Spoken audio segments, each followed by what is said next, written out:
awareness isn't really being the watcher, and it's not really being the witness. Both of those are things that egos do. And egos can get, more or less skilled at being the witness or being the watcher, or being more or less present.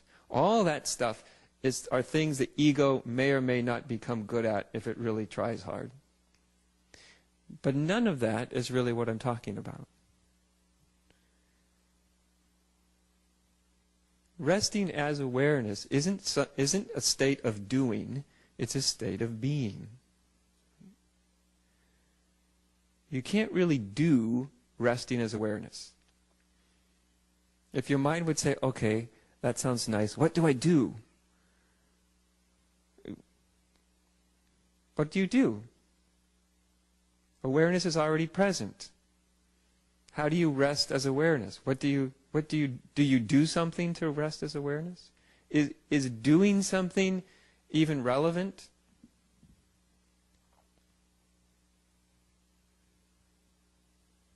You see, resting in awareness is a state of being, not a state of doing. And so you also sort of surrender or relinquish the doer. That thing inside of you that's made up in your mind that's always trying to get something right, understand it, do it correctly, wants to know, how do I do this, how do I do that, how do I perfect this, that's the doer. Right?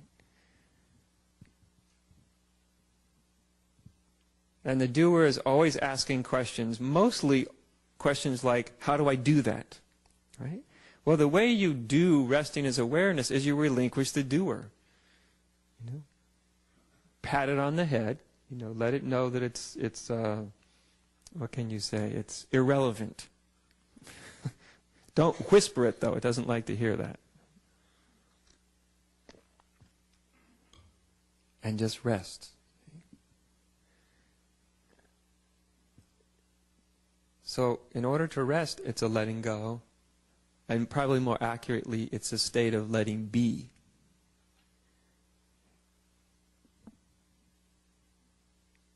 Because awareness, consciousness is letting be everything about right now. Your mind may or may not be in the position of letting everything be right now. Your mind may be trying to make certain things happen or make other things not happen anymore. So your mind may not be letting everything be. In fact, most people's minds does not let very much be for very long.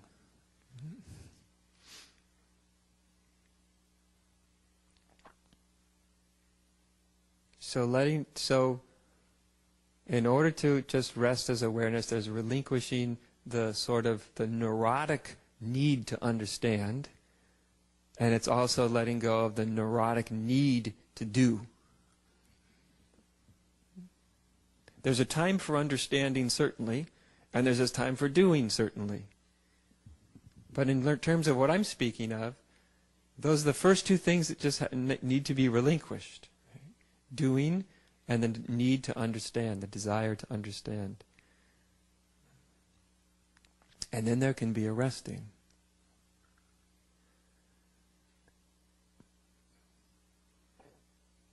Now when most people begin to rest, relax, acknowledge that this thing we're calling awareness or consciousness is fully present and functional,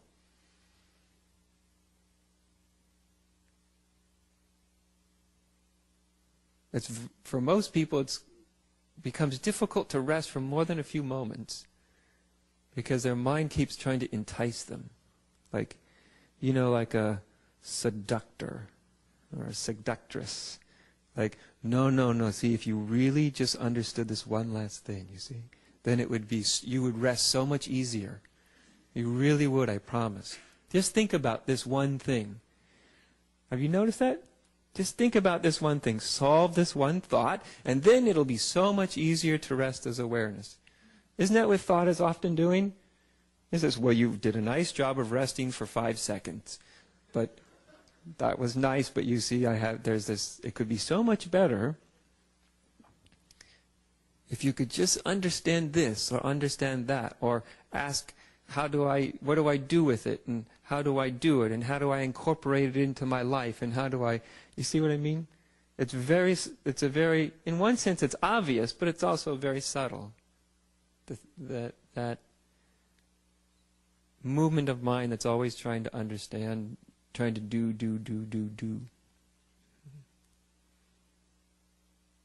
But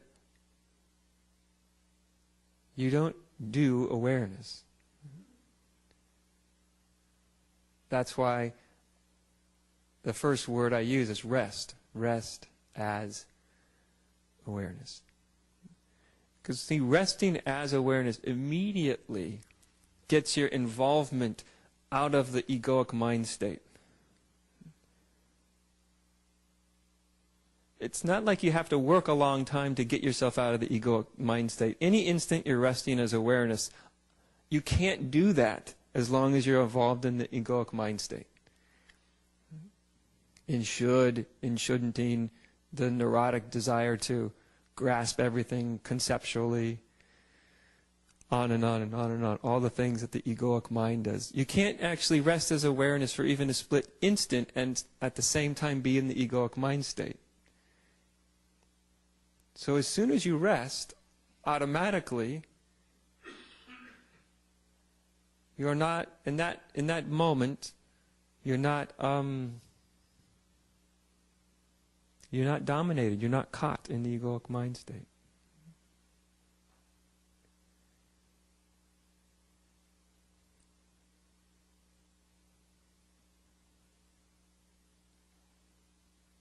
Now, as I often tell people, if you did this one simple thing with any consistency,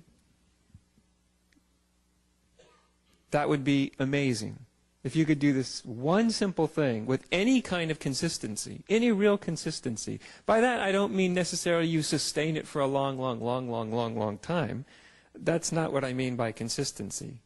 I mean just not being lured into the mind trying to figure everything out, spiritually speaking.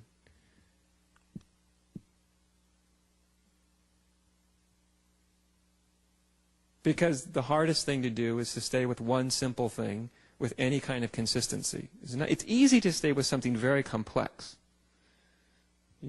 I could give a very complex, complicated, intricate, possibly interesting, maybe even entertaining spiritual teaching.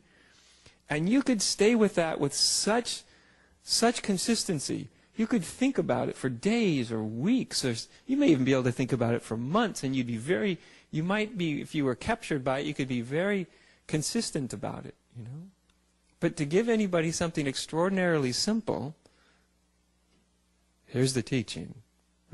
Here's the teaching and the method. Rest as awareness. It's a little more difficult to have any consistency with that. Because, why? Because there's nothing for the egoic mind to do. And it gets a little nervous when there's not much for it to do. Does it not? It gets a little unsettled. But nonetheless, that's the core. That's the core teaching, and if you want to call it a technique, that's the core technique. That's it.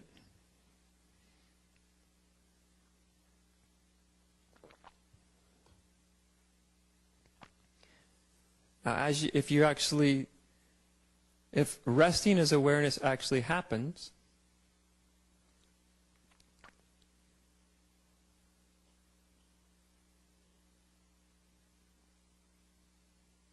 if it really starts to happen for you, then it's at some point it will dawn on you that you and awareness are not two different things. That you aren't actually somebody who's resting as awareness. That was actually kind of a notion, an idea of you.